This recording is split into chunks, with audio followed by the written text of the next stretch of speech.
Dear students, today we are going to see the revision part of the short story Light is Like Water, written by Gabriel Garcia Marquez.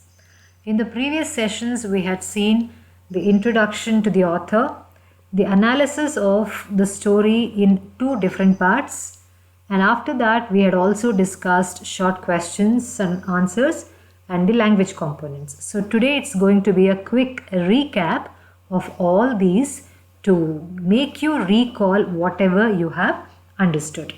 To begin with, we will start with a short and a brief note on the author, which you have already seen in one of the sessions.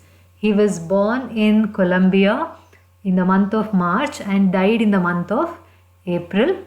And he is a Colombian novelist, short story and screenplay writer, and a journalist as well. He was familiarly known as Gabo in his native country and was considered one of the most significant authors of the 20th century. Now, realism is an important theme in all his works, and the theme of solitude also runs through many of his works. And another important concept in many of his works is the setting of the village he calls Mocando. And in his autobiography, he explains his fascination with the word and concept Mocando. Now, this is about the writer, and he uses magic realism in his writings. That is one thing which you need to remember. Now, about the short story or the prose piece which is prescribed to you, Light is Like Water. This story is about the two brothers, Toto and Joel, who live in Madrid, Spain. And they get the gifts from their father. One is the rowboat and the other one is scuba equipment after satisfying the conditions laid by the parents.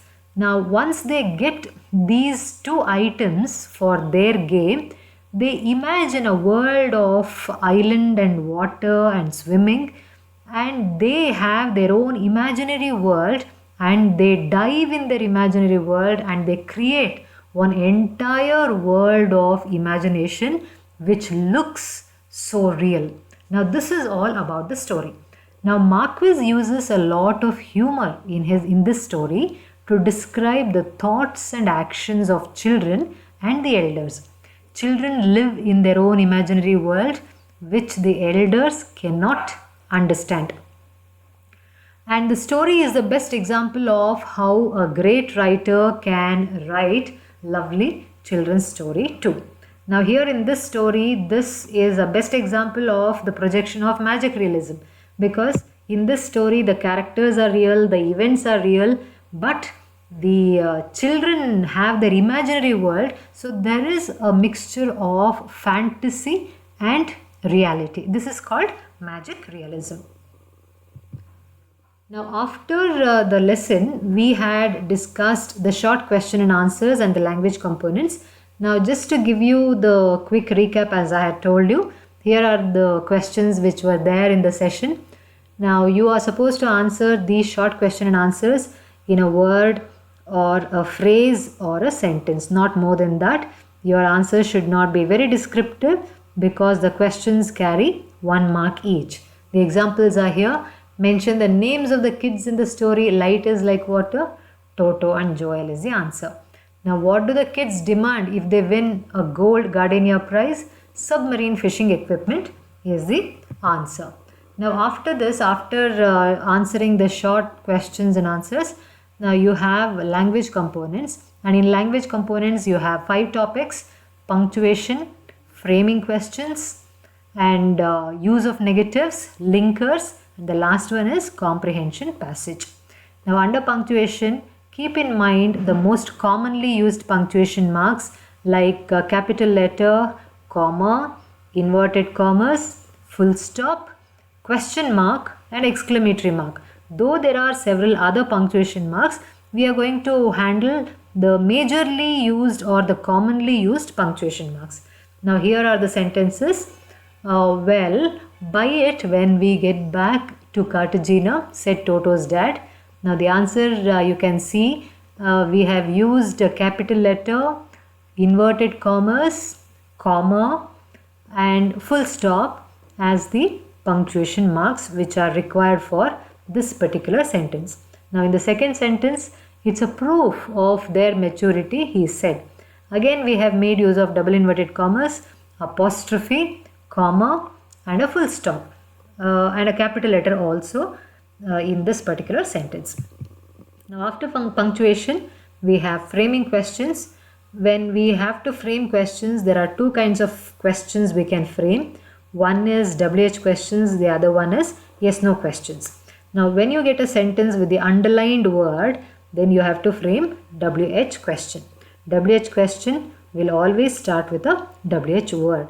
If you do not have the underlined word, then you have to frame yes/no question. So that is how you need to identify which question you are supposed to frame. Now look at the examples here. First one, Toto's mother was against making debts for pleasure. Now when you have to frame a question, who was against making debts for pleasure? See to it that the underlined word is the answer. Now second one, the family lives together in Madrid on the 5th floor of 47 Castellana Road. Now here to get the underlined words as the answer, where in Madrid does the family live together is the question.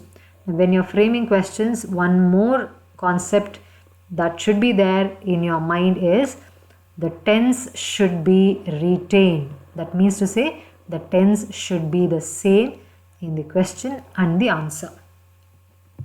Now moving to the use of negatives. Use of the negatives means use of the word not, no or never.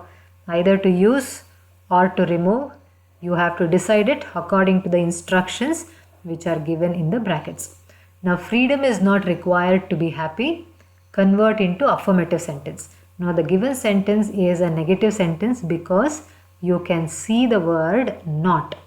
Now to make it affirmative, you have to remove the word not and give the answer. So the answer becomes freedom is required to be happy. Now the second sentence, can't they get a teaching position? Now the direction given is convert into an affirmative sentence again. Now in the sentence you can find the word not in the word can't. So to make it affirmative, remove the word not and give the sentence. They can get a teaching position. So this is how you make use of negatives. Now the next topic is linkers. Linkers are nothing but conjunctions. Now the sentences will be with the blanks and you will be given the choice of conjunctions or the linkers below within brackets. You have to choose the right linker and then fill in the blanks. The examples are already given here. Both Toto and Joel won a gold gardenia. Couple worked hard yet failed. Though it is dangerous to skate on thin ice, he accepted the challenge.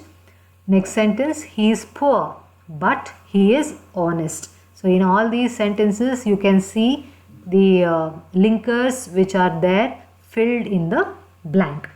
Now after linkers, the last topic is comprehension passage. A passage will be given to you. You have to answer the questions based on the passage. Now those questions can be either referential questions or inferential questions. Referential questions, you can get the answers directly from the passage.